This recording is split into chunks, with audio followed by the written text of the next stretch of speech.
So recently I've been reflecting on what went wrong on my last bikepacking trip. For those of you who don't know, I did get an injury on that trip, and so I've been reflecting a lot on that and, what I could have done differently and what the heck went wrong. So I figured I would share that with everybody. If anyone else is a newbie bikepacker, I thought, perhaps we could all learn something from this. So the first thing I reflected on was the fact that I kind of stopped taking a lot of breaks.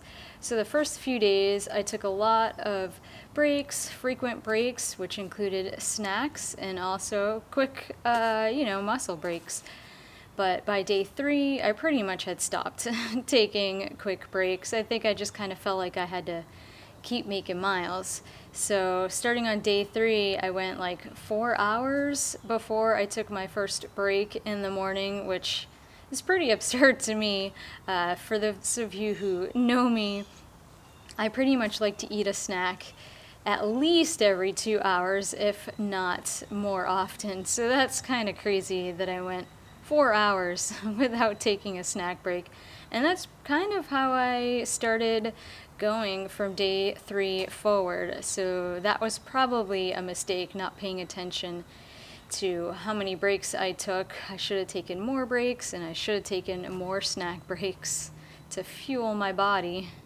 And day 3 is also the day that, towards the end of the day, I started having slight leg pain, which ultimately, after a few days after that, ended up being an injury. So, coincidence for not taking breaks?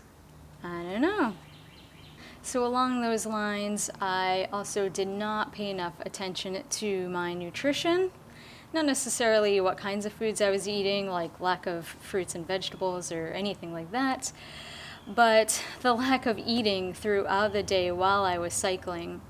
My body really needed to be fueling itself while I was cycling to keep my muscles strong and working properly, and I pretty much, starting on day 3, neglected to do that.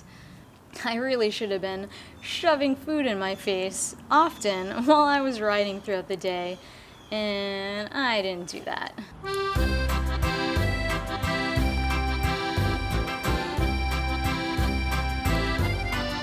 One thing that affected me on this trip was also lack of sleep. Sometimes on adventures I just don't sleep well, and this happened to be one of those adventures, so I was really lacking in my sleep. Lastly, what probably contributed the most to my injury was I fiddled with that seat height probably about a week before the trip.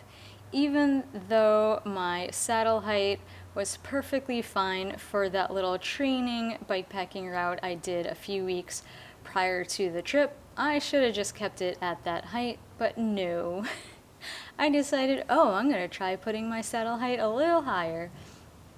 And I think that caused just a little bit too much stretching on the extensor muscle and those extensor tendons, which ultimately got me to that injury point. If something's working for you, don't go changing it like a week before a big, huge trip. Lesson learned. I've since dropped that saddle height down back to roughly where it was for that Starkey to Croom bikepacking training ride, so hopefully I will be able to ride again soon. And don't go messing with things if they're working. Make sure you've got everything dialed in weeks or even months prior to a big trip. And if it's working for you, don't mess with it. Just keep it. Don't skip the breaks or the snack breaks just because you feel like you have to make miles, because in the long run, if you skip those breaks, pretty soon you're not going to be making miles. You're going to be making 0 miles.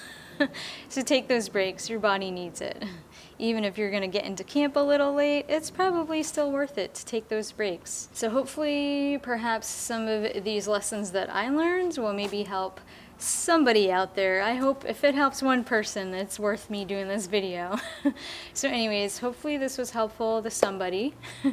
Thanks for watching, guys, and I will see you in the next video.